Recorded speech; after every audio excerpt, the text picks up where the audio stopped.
The Department of Youth Services and the National Sports Council have been working with an $8 million budget, but 95% of that goes to recurring expenses like salaries.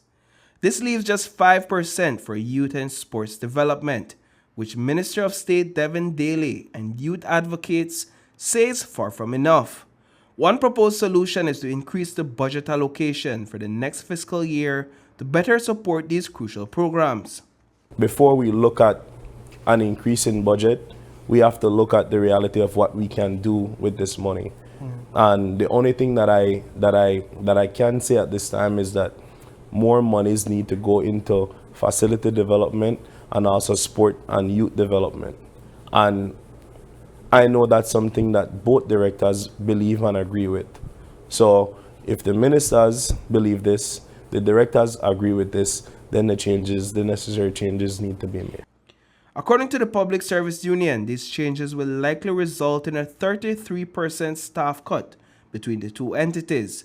PSU President Dean Flowers acknowledges the reasoning behind this move, but emphasizes the need for transparency throughout the process. What prompted our response was led first and foremost by the concerns brought to our attention by affected staff members who were called into a meeting and informed that there exists a very good possibility that some of them will be without a job in the coming days.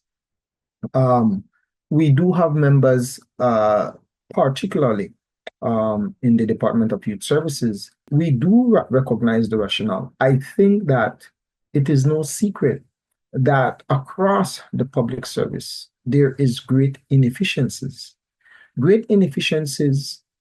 created by the very politicians that we elect each and every election cycle. And so if it is that there will be any attempt to fix those, then it has to be done comprehensively, and it has to be done recognizing that we are dealing with people.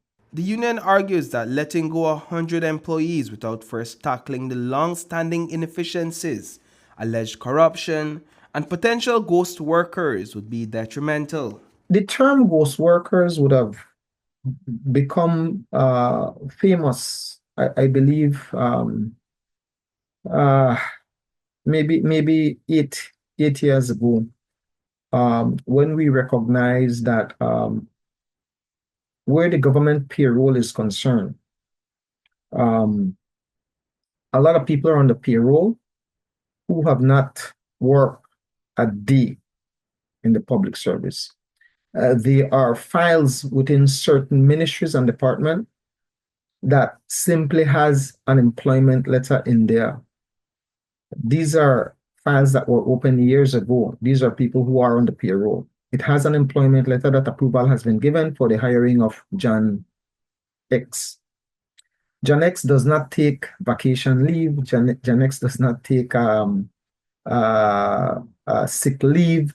There is absolutely nothing else in John X's file other than the fact that approval was granted by the Ministry of Finance for him to be employed in an open vote capacity. According to Daly, the ministry's approach is not simply about taking jobs away from people, but rather to create greater efficiencies within the Department of Youth Services and the National Sports Council. Daly points out that many of these employees have been around since before the current administration took office. We're about continuity, and we're about finding the most effective unit and team to carry out the new mandate. When we looked at the staff, majority of these staff predates this administration.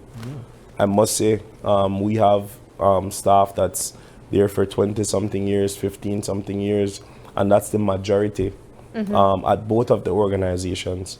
So politics aside, which it's never aside, it's a problem that the previous administration did not address. You cannot have efficiency if you have a workforce that perhaps is not contended or is operating under fear.